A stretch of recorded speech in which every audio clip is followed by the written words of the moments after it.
오늘 저희 이 시간 성경책을 꺼내서 창세기 18장 19절 말씀을 펴보도록 하겠습니다. 오늘의 말씀은 창세기 18장 19절입니다. 성경책이 없는 친구들은 여기 앞에 있는 화면을 보고 말씀을 따라 읽도록 하겠습니다. 준비 시작하면 읽겠습니다. 준비 시작! 나는 아브라함이 자기 자녀들과 자손들을 가르쳐 여호와의 길을 잘 따르게 하기 위해 그들을 선택했다. 그의 자손이 아브라함에게 배운 대로 하면 나 여호와가 아브라함에게 한 모든 약속을 지키겠다. 창세기 18장 19절 말씀. 아멘. 우리 제목도 함께 읽어보겠습니다. 시작. 바른 길로 인도하는 사람. 바른 길로 인도하는 사람이라는 제목으로 오늘 말씀을 전하도록 하겠습니다. 여러분, 롤러코스터를 타본 적이 있나요? 청룡열차라고 부르기도 하죠. 이것을 타면 사람들은 와! 예! 하면서 타거든요. 이 소리는 재미있어서 지르는 소리이기도 하지만 무서워서 내는 소리이기도 해요. 사실 청룡열차 보면 매우 빠른 속도로 심지어 이렇게 360도 회전을 하기도 해요. 그러면 타다가 우리 몸이 우와 돌아가고 엉덩이가 뜨는 경험을 하기도 하는데요. 이렇게 무섭지만 사람들이 재밌게 탈 수 있는 이유는 무엇 때문일까요? 저는 생각하기를 이 롤러코스터가 달리는 길은 바로 위에 있는 바로 트랙 또는 레일이라고 하는 이게 있기 때문이에요. 만약에 이 트랙이 하나가 고장났거나 빠져 있다면 이 롤러코스터는 운행을 하지 않을 거예요.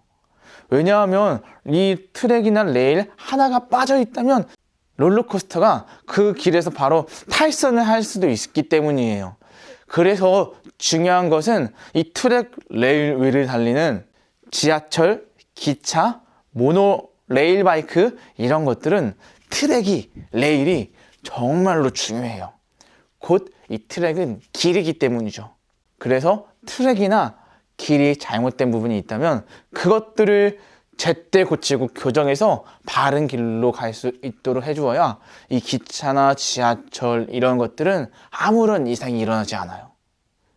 그런데 오늘 우리가 말씀에서 만나본 하나님의 모습도 마치 잘못된 레일, 길을 고치고 만드시는 분과 같아요.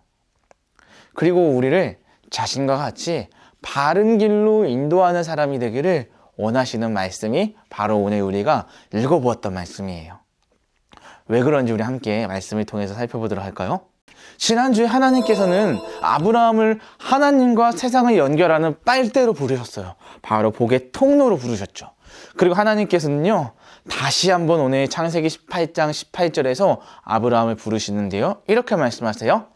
이 땅의 모든 나라들이 아브라함으로 인하여 복을 받을 것이다. 아멘. 이 땅의 모든 나라들이 아브라함으로 인하여 복을 받을 것이라며 다시 한번 아브라함을 통해 복을 받을 것을 이야기하셨어요.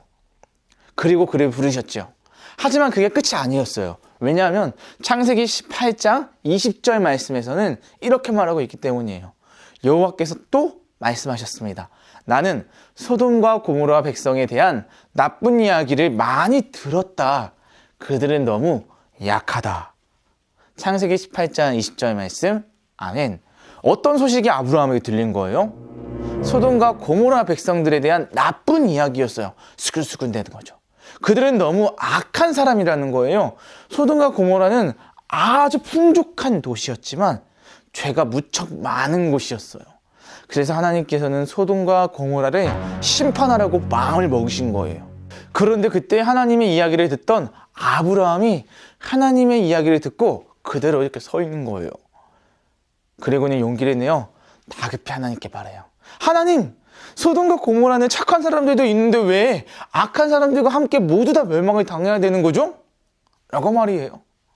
아브라함이 이렇게 하나님께 물어본 이유는 소돔과 고모라에는 자기의 조카인 롯이 살고 있기도 하지만 악한 사람들의 잘못된 행동 때문에 착한 사람들까지도 모두 다 멸망을 당한다는 것이 이해가 되지 않았기 때문이죠. 그러자 하나님께서는 이렇게 말씀하셨어요. 만약에 저 소돔 성 안에 착한 사람들이 50명이 있다면 그들을 보아서라도 내가 저 성 전체를 구원해 줄 것이다 라고 말했어요. 이 말씀은 소돔과 고모라의 의인이 착한 사람이 50명만 있으면 하나님께서 그 나라 전체를 용서해 주시겠다는 의미였어요. 그런데 아브라함은 그 이야기를 가만히 듣더니 하나님께 다시 한번 말씀하는 거예요. 하나님, 만약에 45명만 있으면 어떻게 할 거예요? 그랬더니 하나님께서도 또다시 착한 사람이 45명만 있어도 내가 용서해 주겠다 라고 대답하셨어요. 그러자 또다시 아브라함이 말하는 거예요. 하나님, 40명만 있다면요? 그랬더니 하나님께서 40명만 있어도 구원해 주겠다 하며 아브라함이 착한 사람들의 숫자를 50, 45, 40, 30 점점 줄여갈 때마다 하나님께서는 다 오케이 해주셨어요. 다 구원해 주겠다. 그러자 아브라함은 마지막에 착한 사람들이 10명만 있어도 구원해 주시겠어요? 라고 말했더니 하나님께서는 10명만 있어도 구원해 주겠다 라고 하셨죠. 왜냐하면 하나님께서는 악인 1000명이 있는 것보다 하나님께 바른 관계를 유지하고 살아가는 의인 한 사람의 존재가 훨씬 더 중요하기 때문이에요. 사실 아브라함에게 있어서 소돔과 고모라 백성들은 자기와 관계 있는 사람들이 아니에요. 상관이 없는 사람들이에요. 그럼에도 불구하고 아브라함이 소돔과 고모라 사람들을 위해서 기도하는 것은 하나님께서 자신에게 주신 삶의 목적인 복의 통로, 하나님과 세상을 연결하는 빨대, 이 통로의 역할을 한 것이죠. 자신의 구원을 위해서만 살아가는 사람이 아니라 자신을 통해 이웃들도 구원을 받기를 원하는 모습, 그렇게 살아가는 모습이 바로 아브라함의 모습이었기 때문이에요. 강도사님은 아브라함의 모습을 생각하면서 곤충이 생각났어요. 바로 이 곤충이에요. 이 곤충은 바로 반딧불이인데요. 반딧불이는 배 아랫부분에서 불빛이 나온다고 해요. 아주 신기한 곤충이죠. 과학자들은 반딧불이가 어떻게 빛을 만들어내는지 오랫동안 연구했다고 해요. 반딧불이의 배에는 아주 특이한 세포와 물질이 들어있는데 이것들이 산소와 결합하면 빛을 발산하게 된다고 해요. 반딧불이는 일정한 주기로 불빛을 깜빡깜빡거리며 서로 신호를 주고 받아요.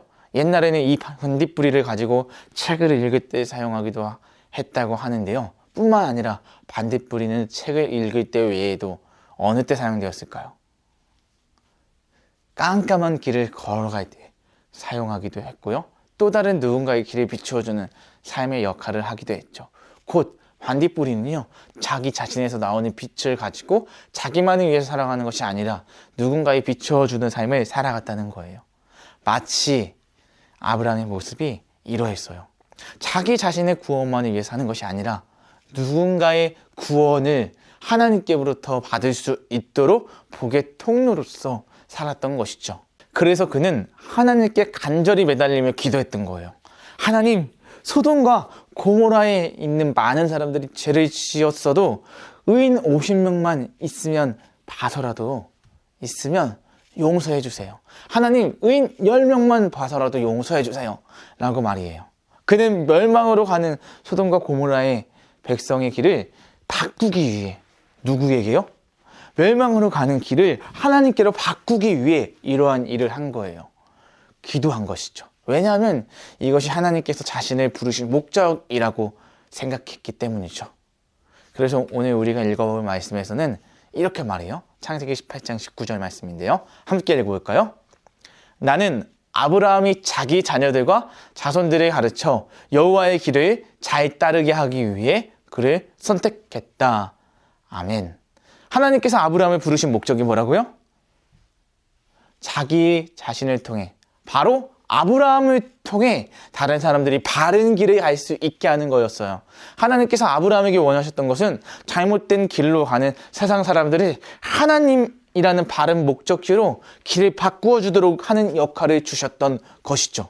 그래서 하나님께서는 하나님의 사람, 하나님의 백성들이 하나님이라는 바른 목적지로 길을 인도할 수 있는 그러한 삶을 살기를 우리들에게 원하시고 계셔요. 말씀을 마치도록 하겠습니다. 하나님은 길을 만드시고 길을 고치시고 길을 인도하시는 분이세요. 하나님께서는 바른 길로 가지 않는 죄인인 우리를 살리기 위해서 예수님을 보내주셔서 하나님의 자녀가 될 수 있도록 우리의 길을 바꾸어 주셨고요. 이제는 죄를 향해 달려가는 열차가 아니라 하나님을 향해 달려가는 우리의 삶이 되도록 하셨어요. 예수님께서는 사랑과 희생을 통해 길을 만드시고 바꾸어 주셨고요. 오늘 그 역할을 아브라함에게 소돔과 고모라가 악한 길로 가고 있으니 바른 길로 갈 수 있도록 그들을 위해 기도하라고 했던 모습이 있었고요. 오늘 이 말씀이 듣는 우리에게는 우리가 먼저 하나님께 바른 방향으로 나아가고 잘못된 길로 가는 사람들이 있다면 그들을 바른 길로 인도할 수 있는 그러한 삶을 살라고 말씀하시는 거예요. 바라기는 오늘 예배를 드리는 우리 친구들이 하나님께 먼저 믿음을 굳건히 세우고 하나님만 바라보고 나아가기를 원하고요. 혹시 주변에 잘못된 길로 가는 친구들이나 친척들, 이웃이 있다면 단 한마디의 말, 단 한마디의 기도를 통해 아니면 조그마한 선행을 통해 이웃에게 하나님이라는 바른 길로 인도하는 여러분들이 되었으면 좋겠습니다. 기도하고 말씀 마치도록 하겠습니다. 사랑하는 하나님 아버지, 감사합니다. 우리가 우리 자신의 삶을 위해서만 살아가는 사람이 아니라 우리를 통해 이웃이 구원받을 수 있는 복의 통로로서의 삶을 살 수 있도록 인도하여 주세요. 하나님께서 죄 때문에 멸망으로 가는 우리를 하나님께로 방향을 바꾸어 주셨듯이 우리도 우리를 통해 이웃이 하나님께로 방향을 바꿀 수 있는 바른 길로 인도하는 사람이 될 수 있도록 우리와 함께 해주세요. 하나님, 제가 이웃을 위해, 친구를 위해 기도하고 그들에게 예수님을 소개하는 담대한 크리스천이 될 수 있도록 인도하여 주세요. 감사드리며 예수님의 이름으로 기도드립니다. 아멘.